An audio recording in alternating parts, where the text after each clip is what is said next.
Hello everyone! Gusto ko lang pong i-share itong ating puno ng mulberry na super liit pa lang. Kung mapapansin nyo, konti pa lang yung dahon niya and isang sanga pa lang siya.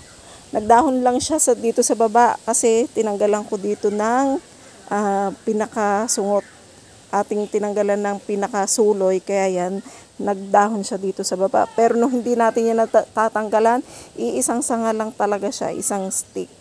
And gusto kong pakita nga yung bunga nitong ating mulberry. Yan, look.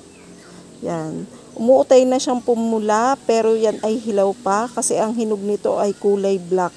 Yan, oh, ang dami niya mga bunga.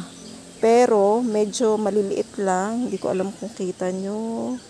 Yan, medyo maliliit ang kanyang bunga dyan kasi sobrang init ng panahon. Yan. Pero dito sa laylayan, ang dami niya na ring bunga. Yan, oh. Yan. At sumanga na nga siya.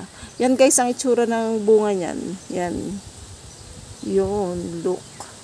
And, yan po ay gift sa atin nung Pasko. Thank you po sa nagbigay. Yan.